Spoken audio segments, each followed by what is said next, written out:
नमस्कार जय हिंद दोस्तों, स्वागत है आप सभी का आपके अपने प्लेटफॉर्म अभय स्टॉक में और मैं हूं आप सभी के साथ अभय यादव। साथियों, पीएनबी में नए फ्रॉड का एक नया मामला आ गया है। खैर, जब भी पीएनबी की बात आती है तो सबसे पहले ये महाशय, जिनको आप सभी लोग जानते होंगे नीरव मोदी के नाम से, ये सबसे पहले सामने निकल कर आते हैं। लेकिन इस बार पीएनबी ने खुद ने बताया पहले ही कि उनके साथ लगभग 2,500 करोड़ रुपए का लोन फ्रॉड यहां पर हो गया है।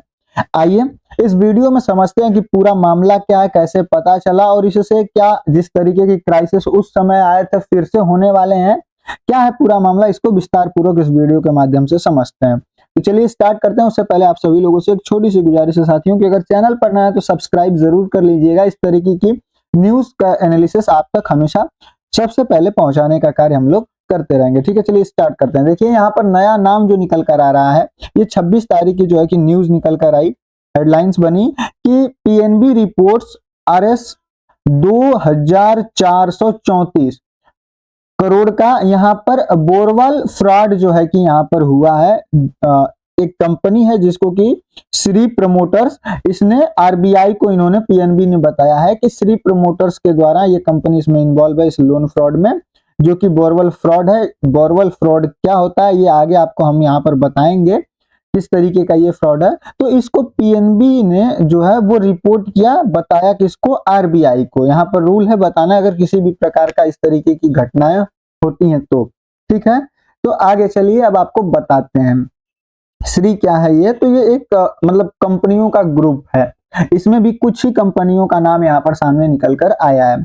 साथियों, जो पीएनबी है इसने भारतीय रिजर्व बैंक यानी कि आरबीआई को 2,434 करोड़ रुपए के कर्ज धोखाधड़ी की आधिकारिक रिपोर्ट यहाँ पर दी। और यह धोखाधड़ी जो है वो श्री समूह यानी कि श्री ग्रुप्स के प्रमोटर से जुड़ी हुई है, जिसमें इनकी मुख्यतः, ऐसे तो बहुत सारी कंपनीज हैं लेकिन इसमें जो मुख्य कंपनी है वो है यहाँ पर श्री इक्विपमेंट फाइनेंस लिमिटेड। और यहाँ पर आप देखेंगे कि श्री इंफ्रास्ट्रक्चर फाइनेंस लिमिटेड, यानी कि दोनों ये कहां पर से जुड़ी हुई हैं, किससे, तो ये यहाँ पर जुड़ी हुई हैं आपकी फाइनेंस लिमिटेड के द्वारा, यानी कि फाइनेंस से ही जुड़ी हुई हैं।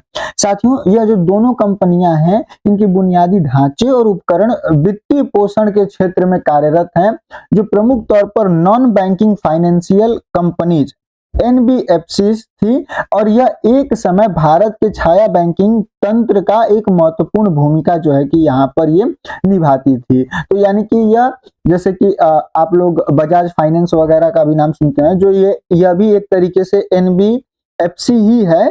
तो यह जैसे होम लोन वगैरह देता है, तो इन लोगों का अलग अलग सेक्टर होता है कि किसमें जो है कि किसको कितना लोन देना है। तो अब आगे बढ़ते हैं और बात करते हैं इस धोखाधड़ी की कि यह उधार धोखाधड़ी है क्या। तो देखिए यहाँ पर ऋण निधि का दुरुपयोग या फिर हेरा फेरी की जाती है।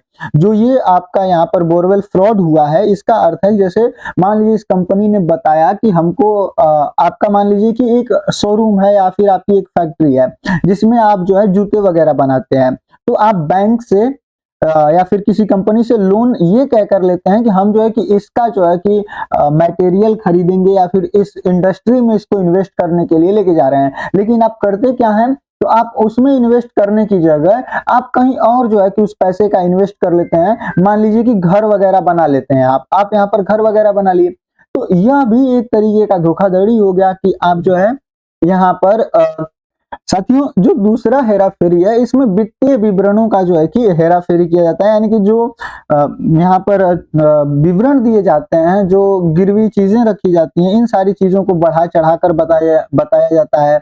जो पैसा है उसको जो है कि इधर उधर करके यहाँ पर उसका दुरुपयोग कर लिया जाता है।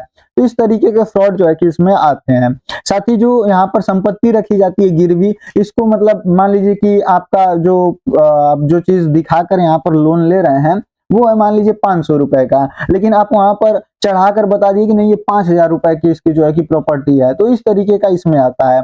साथ ही जो चुकौती क्षमता है, यानी कि आप कितना जो है कि आप पे कर सकते हैं, मान लीजिए आप मंथली जो है आपके बस में है कि आप 50 रुपए ही पे कर सकते हैं या 100 रुपए ही पे कर सकते हैं, लेकिन आप वहां पर बैंक से कह देंगे कि नहीं मैं तो मंथली आपको 1,000 रुपए दे दूंगा या 500 रुपए जो है कि यहाँ पर पे कर दूंगा। तो इस तरीके की जो धोखाधड़ी होती है वो इसमें आती है। साथियों, इस मामले में पीएनबी की जो फॉरेंसिक और आंतरिक समीक्षाओं ने निष्कर्ष निकाला कि चूंकि केवल व्यवसायिक विफलताएं नहीं थी, बल्कि इसमें धोखाधड़ी का इरादा पहले से ही शामिल था, जिसके कारण आरबीआई को अनिवार्य रूप से रिपोर्ट करना यहाँ पर आवश्यक था, क्योंकि ये 2018 के बाद यहाँ पर नियम बन गया था। अब बात करेंगे कौन कौन कितना कितना मतलब किस किस कंपनी को यहाँ पर लोन दिया गया था पीएनबी द्वारा। तो जो यहाँ पर आपकी ये टोटल अमाउंट है वो है 2434 करोड़ रुपए, और जो यहाँ पर SIFL यानी कि श्री इंफ्रास्ट्रक्चर फाइनेंस लिमिटेड लिया था, इसने 1193 करोड़ रुपया इसने लिया था, और जो श्री इक्विपमेंट फाइनेंस लिमिटेड है इसने लिया था आपका 1240 करोड़ रुपए। ठीक है, तो टोटल यहाँ पर जोड़कर जो होता है वो लगभग आपका हो जाता है 2434 करोड़ रुपए यहाँ पर लिया गया था। साथियों, ये जोखिम उन ऋणों से संबंधित हैं जो कंपनियों के दिवालिया होने से पहले स्वीकृत किए गए थे, जब प्रमोटर्स का नियंत्रण अभी भी बरकरार था, यानी कि यह प्रमोटर्स के टाइम का ही यह पूरा लोन जो है कि एक्सेस दिया गया था। अब साथियों बात करें पंजाब नेशनल बैंक की इसमें भूमिका की, तो देखिए पीएनबी का इसमें क्या जो है कि रोल रहा है। तो देखिए श्री समूह के संस्थाओं को ऋण देने वाली कई ऋणदाताओं में से यह भी एक था, यानी कि हो सकता है कि आगे आने वाले समय में पता चले कि सिर्फ पीएनबी ने ही नहीं, कई अन्य बैंक भी सामने निकल कर आ जाएं कि हाँ भैया हमने भी इसको जो है कि लोन दिया था। साथियों इसमें जो ऋण चूक हुआ है, इसमें दिवालियापन के बाद पीएनबी ने क्या कार्यवाही की, तो देखिए इसने अपने फॉरेंसिक ऑडिट्स कराए, ट्रांजैक्शन लेवल स्क्रूटनी कराई यहाँ पर, उसके बाद and user verification of funds यहाँ पर सारी चीजें यहाँ पर इन्होंने किया। इसके बाद निष्कर्षों का आधार अगर बात करें पीएनबी का, तो देखिए यह खातों की धोखाधड़ी के रूप में वर्गीकृत किया गया इसको, साथ ही धोखाधड़ी संबंधित मुख्य दिशा निर्देश के अनुसार आरबीआई को इसकी सूचना जो है कि दी गई। वहीं आपराधिक और वसूली कार्यवाही भी यहाँ पर जो है कि वो शुरू कर दी गई है। साथियों अब इसमें प्रावधान की बात करें तो पीएनबी का कहना है कि इसका कोई भी प्रभाव जो है कि इस पर नहीं पड़ेगा, यानी कि जो इसका प्रभाव है वो यहाँ पर सीमित है। अच्छा, ये सीमित कैसे है, क्योंकि मतलब 2434 करोड़ रुपए कोई कम राशि तो होती नहीं है। तो देखिए आरबीआई की भी गाइडलाइंस है और सभी बैंकों की भी एक होती है कि मान लीजिए कि अगर आप 1000 करोड़ रुपए किसी को लोन दिए हैं, या फिर अगर छोटे अमाउंट में लेकर देखें, मान लीजिए कोई बैंक है अगर वो 1000 रुपए आपको लोन देता है, तो वो ये मानकर चलता है कि टोटल पैसा रिकवर नहीं हो पाएगा, उसमें मान लीजिए आप प्रॉफिट वगैरह भी जोड़ते हैं, तो ये टोटल मान लीजिए कि वो सोचेगा कि कम से कम मेरा 5% का इसमें जो है कि लॉस होगा, या फिर जो इसमें 1000 में जो है वो 5 रुपए मेरा नहीं आने वाला है। तो इसको जो है कि पहले से ही करके यहाँ पर रखा जाता है। तो पीएनबी ने इस मामले में बताया कि वो जो है एक्सपोजर जो है इसका वो 100% प्रोविजनिंग है, यानी कि इसने पहले ही अपने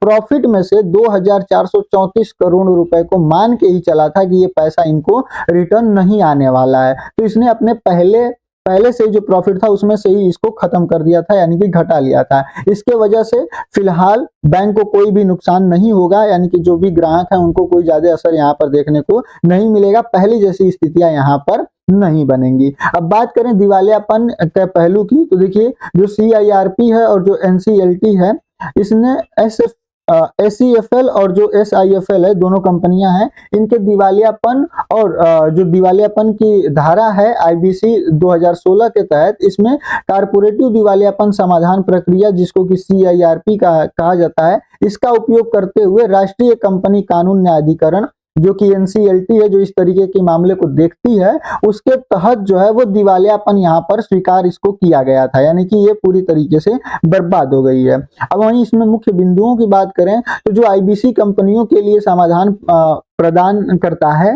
वो आपराधिक जो दायित्व है उसके लिए नहीं है, यानी कि आपराधिक दायित्व के लिए यहाँ पर नहीं है। और जो CIRP है, इससे पहले या उसके दौरान पहचाना गया धोखाधड़ी अभी भी आपराधिक दायित्व का कारण यहाँ पर बन सकता है, यानी कि अगर मतलब मान लीजिए दिवालिया हो गया, आपका कंपनी है लॉस में चला गया, तो ठीक है, क्या दिक्कत है, आप पैसा नहीं पे कर पाए तो अब दिवालिया हो गए, तो वो अलग मैटर होता है। लेकिन अब जब इसके भी अंदर जांच बैठेगी और धोखाधड़ी का यहाँ पर कोई मैटर निकल कर आएगा, तो इसमें CBI ED आपकी कार्रवाई कर सकती है, जो प्रोमोटर्स हैं उन पर मुकदमे हो सकते हैं, जो व्यक्तिगत संपत्ति है उनकी वो यहाँ पर कुर्की की जा सकती है। तो इसलिए दिवालियापन पूर्व प्रमोटरों को धोखाधड़ी के आरोपों को यहाँ पर सुरक्षा प्रदान नहीं करती है।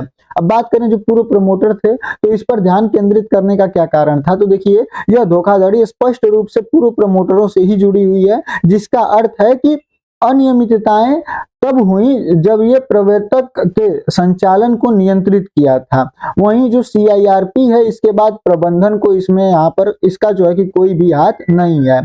तो अब यहाँ पर बात करें कि इसका अंतर महत्वपूर्ण क्या है, तो देखिए नया समाधान आवेदक की रक्षा करना और दिवालियापन समाधान परिणामों को विश्वास यहाँ पर बनाए रखना। अब बात करें यहाँ पर कि नियामक और कानूनी परिणाम यहाँ पर क्या निकल कर आएंगे, तो देखिए अब धोखाधड़ी का वर्गीकरण के बाद में अब RBI जो है इस पर निगरानी यहाँ पर कड़ी करेगा। बैंक क्या कर सकते हैं, तो यह यहाँ पर CBI में शिकायत दर्ज करा सकता है, साथ ही जो ED है उसके साथ यहाँ पर कोऑर्डिनेट कर सकता है।